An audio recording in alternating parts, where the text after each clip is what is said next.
한국 축구에서 학명으로 가장 두드러진 인물이 바로 지금 이 시끄러운 와중에 축구 대표팀 감독을 맡은 홍명보 감독입니다. 박종환 감독이 대표팀을 이끌던 1995년 한국팀은 코리아컵 준결승전에서 예선에서 쉽게 승리했던 잠비아에 패했습니다. 그런데 이 경기 전날 박 감독의 억압적이고 비인격적 훈련에 불만을 품고 있던 홍명보, 황선홍 등 주전 선수들이 경기 전날 술집에서 대취할 정도로 술을 마신 사실이 언론에 보도가 돼 난리가 났습니다. 그래서 홍명보 선수 등은 징계 위기에 처했는데 이들은 그 제보자로 박 감독을 꼽았고 언젠가 안갚음하리라 맹세했다고 합니다.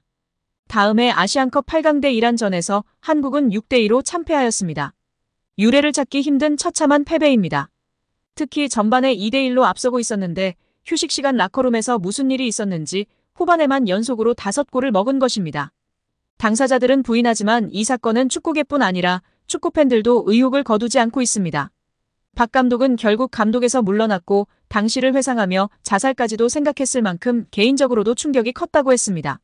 한국이 참패를 당하자 국내 언론들은 11회를 이끌고 있는 홍명보가 태업을 이끌었다. 박종환 감독을 끌어내리기 위해 선수들이 태업을 했다라는 등의 뒷말들이 나돌기는 했지만 끝내 참패 원인의 진실은 밝혀지지 않았습니다.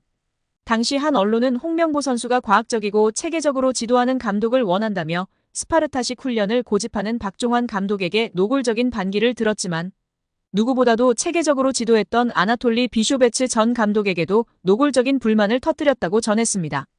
조중현 당시 KBS 해설위원조차 홍명보가 선수로서의 본분을 망각한 것 같다.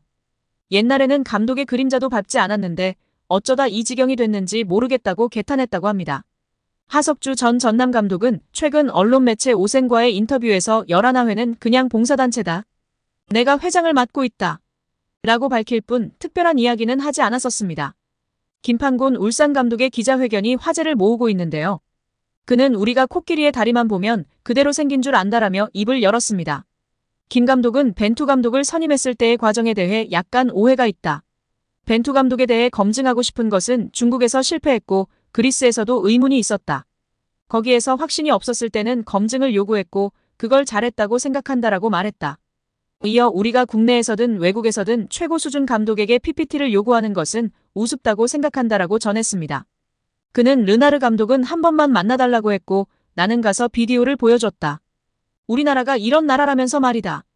그분은 아프리카에서 2번이나 네이션스컵을 우승했다. 라커에서의 리더십이나 선수들 장악력, 경기 지배, 선수단 통제 등에 있어서 최고의 감독이었다. 우리가 미디어를 통해서 인터뷰를 보고 성품을 알아봐도 너무 좋은 사람이다. 사정했다. 감독을 해주면 좋겠다고 말했다. 공항에 오면 난리가 날 것이라 했다라고 설명했습니다. 이어 김 감독은 홍명보 감독과 정몽규 회장, 대한축구협회에 대해 이야기했다. 그는 아시안컵 이후 축구협회가 대표팀의 방향성을 명확히 하고 국민과 미디어를 설득했다면 상황이 나아졌을 것이라며 오합지졸이 된 분위기와 아래 위도 없는 선후배 관계에서 누가 수습할 것이며 누가 가장 빠른 시간 안에 원팀을 만들 것인지에 대해 찾는 것 같았다. 감독을 선임하는 데 있어서 우리가 어떤 목적을 갖고 이런 사람을 찾습니다라면서 국민과 미디어를 설득을 잘했다면 사태가 이렇게까지 되진 않았을 것이라고 주장했습니다. 이어 오히려 국민들은 K리그 감독 빼가고 여러 아쉬움이 있었지만 잘 선택했다고 말을 할 것이다. 왜 위원회 안에서조차 외국인과 한국인을 뽑는 것에 대해 오해가 있는지 모르겠다라며 아주 간단한 문제에서 오해가 생겼다라고 말했습니다. 그는 지혜롭게 에너지를 써야 한다. 지금 벌써 2경기를 했다. 다음 2경기가 금방 온다. 감독에게 면박 주며 팀을 와해시킨다. 나는 정치를 하거나 유튜브를 하시는 분들이나 지금 우리가 해야 할 일이 뭔지 지혜롭게 에너지를 써야 한다고 본다라고 목소리 높였습니다. 김 감독은 에너지를 어디에 써야 하나? 월드컵을 못 나가면 누가 책임지나라며 호통을 치기도 했습니다. 그러면서 그는 협회에도 한마디 하겠다. 위원장에게 전력강화위원회의 감독을 평가하는 등의 모든 권한을 줬을 때 어떤 결과가 나왔나? 가장 강력한 대표팀, 모든 철학이 가장 안정적으로 모든 시스템에서 적용됐고 공정하고 객관적이게 공감할 수 있는 과정으로 진행됐다. 그런데 왜 그 권한을 빼앗는지 모르겠다라며 의문을 표했습니다. 김판곤 감독은 후에 사태도 그렇다. 지금 축구협회 내부에서 누가 이런 결정을 해서 어떻게 어렵게 만들었는지 스스로 돌아봐야 한다고 생각한다라고 덧붙였습니다. 이에 축구팬들은 정말 미쳤구나, 바보냐, 판고나 명보가 그럼 르나르랑 동급이라는 말이냐? 정신 좀 차려라. 너도 일반적인 사고가 안 되는 것이냐. 김판곤도 한통속이었네. 말레이시아에서 좀 나간다고 우쭈쭈 해줬더니 아주 미쳤구나. 사건의 본질을 파악하질 못하네. 얘도 K리그에서 아주 별 볼 일 없었고 홍콩 변방에서 겨우 입에 풀칠하다가 협회에서 꽂아준 거야. 어떻게 홍콩 변방에 있던 얘가 협회 부회장을 하고 국대 선임위원장을 갑자기 하냐. 호남대 창원대 출신을 협회가 자기 사람 만든 케이스지. 김판곤 감독 정말 실망이다 등의 반응을 보이고 있습니다. 정몽규 대한축구협회 회장에 대해 스스로 거취를 결정하라고 요구했던 유인촌 문화체육관광부 장관은 만약 정 회장이 사연임을 강행한다면 승인을 불허하겠다고 말했습니다.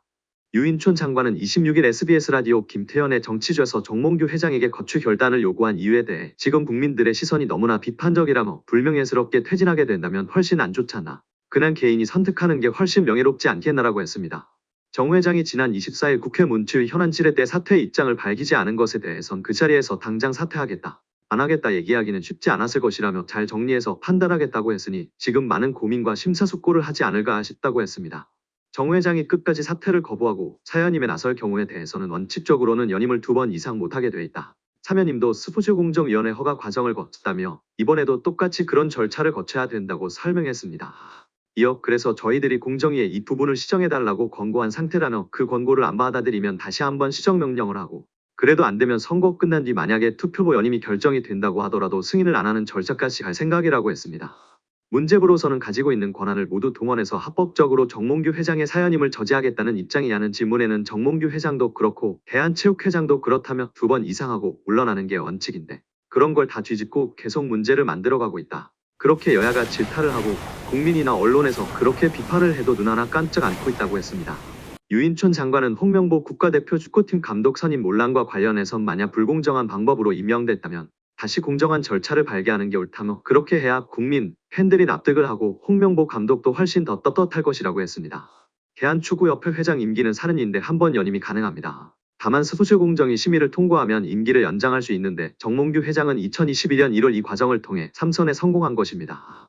4년짜리를 3번이나 했으면 이제 그만해야겠지요. 자격 없는 홍명보도 내려와야지요. 절차가 잘못되었음을 인정해놓고선 무슨 성적 부진으로 경실을 운운합니까? 참 대단대합니다. 정말 딴 세상 사람들인 것 같습니다. 유인촌 문화체육관광부 장관은 내년 생활체육 예산 중 일부인 416억 원을 대한체육회를 거치지 않고 지방자치단체를 통해 직접 집행하는 것에 대해 체육보다 다른 것을 하게 되면 관심 밖으로 밀려난다고 말했습니다. 파리올림픽에서 드러난 체육회의 낡은 관행을 근절하겠다는 것입니다. 유 장관은 28일 프랑스 파리 마레지구에 진행된 2024 파리 패럴림픽 대회 파리팀 코리아하우스 공식 개관식에서 기자들과 만나 체육에 집중을 하자는 입장이라며 이같이 밝혔습니다. 416억 원은 문체부가 올해 대한체육회에 지급한 생활체육 전체 예산 1337억 원의 31%에 해당하는 액수입니다. 생활체육 부분을 포함해 문체부가 대한체육회에 지급하는 예산은 총 4,200억 원인데요. 대한체육회는 이 예산을 시도체육회와 종목단체에 지원해왔으나 정기감사나 업무점검이 원활하게 진행되지 않다는 이유로 지적을 받아왔습니다. 유 장관은 생활체육, 학교체육, 엘리트체육에 관한 정책은 내가 처음 문체부 장관으로 활동했던 2008년과 비교했을 때 크게 달라지지 않았다. 전반적인 점검을 새로 해야 한다며 귀국 후 다시 정리해서 전반적인 개혁 방안과 정책 방향 설정을 할 것이라고 말했습니다. 문체부가 결정한 2025년도 총 예산은 7조 1,214억 원으로 올해 대비 2.4% 1,669억 원 증가했습니다. 문체부안의 예산이 7조 원을 넘긴 건 2022년에 이어 이번이 두 번째입니다. 이 가운데 체육 분야는 올해 대비 587억 원 3.6% 증액된 1조 6,751억 원으로 부문별 예산이 가장 많이 증가했습니다. 축구협회가 최근 스폰서 파트너인 하나은행에서 600억 원대 마이너스 통장을 개설한 것에 대해서는 협회 관계자 징계 요구 등을 거론했습니다. 유 장관은 원래 문체부 승인을 받아야 하는데 그렇게 안 한 것 자체가 위반이라며 절차상 문제 등을 따져 관계자 징계를 요구하고 다른 조치도 할 수 있는지 검토하고 있다고 밝혔습니다.